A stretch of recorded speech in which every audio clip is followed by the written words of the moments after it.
Monsieur le Président de l'Assemblée nationale, chers collègues, Monsieur le ministre garde des Sceaux, Monsieur le ministre en charge des relations avec les institutions, je prends la parole à cet instant à la faveur de l'étude pour adoption en plénière, après notre travail en commission technique, du projet de loi numéro 3 de 2024 relatif à la Commission nationale des droits de l'homme. Et le contexte me rend quelque peu colérique pour le républicain que je suis, pour le démocrate que je veux être, pour le parlementaire de la CEDEAO, au nom de l'État du Sénégal et du Parlement du Sénégal que je suis. Monsieur le ministre, mes chers collègues, il vous revient tous des informations relatives à des actes qui frisent la violation de la loi, l'arbitraire et une démarche despotique. Le tout sur fond de populisme, de campagne électorale anticipée. Le maire de Kaffrine, mon frère Abdoulaye Seydou Sow, comme d'autres ministres, ont été refoulés à l'aéroport. Que je sache, il n'y a pas encore de décision de justice, même si des enquêtes sont en cours au niveau de la DIC. Je ne suis pas pour l'impunité. Je suis pour l'imputabilité. Je suis pour la redevabilité. Je suis pour la transparence.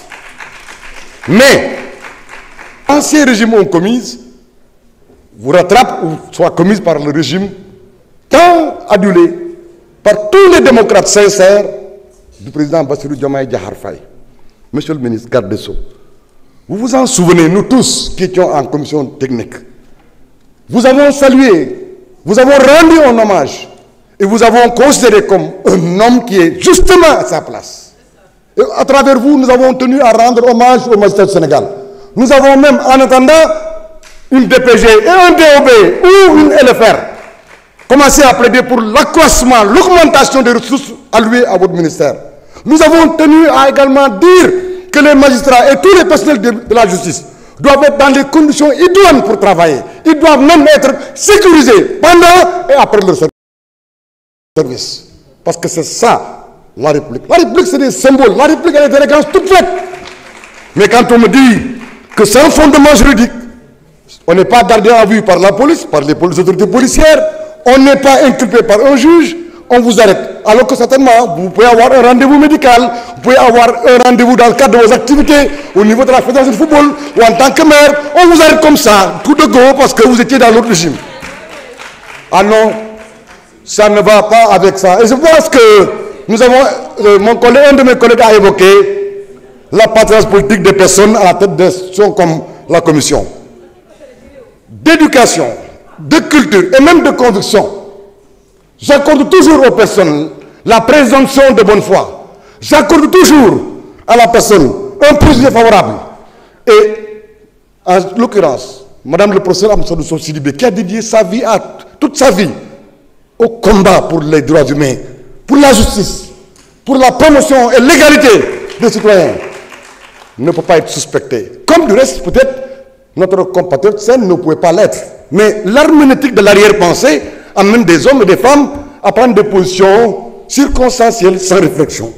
Alors, puisque mission égale moins, il ne faut pas que cette commission que nous allons adopter et qui est consolidante, parce que valorisante, ne soit pas dépourvue de moyens pour ses ambitions. Sous ce rapport précis, monsieur le ministre garde des Sceaux, passez le temps de la colère juste, parce qu'il y a des colères justes, je voudrais dire solennellement que c'est ça l'état de droit, c'est ça la continuité de l'État. L'État est impersonnel. Les hommes passent, les institutions demeurent. C'est pourquoi, quand on veut dissoudre des commissions ou des institutions, ou quand on va créer, il ne faut pas avoir le nez sur le guidon ou sur le calendrier électoral. En tout cas, je voterai cette loi parce que je suis convaincu que c'est venu à son heure, parce que c'est d'utilité, parce que ça permet de replacer le Sénégal dans son rang au niveau africain et mondial. Je vous remercie de votre attention. Merci, cher collègue. La parole est à notre collègue Abbas Fall, suivi de Massata Sambo.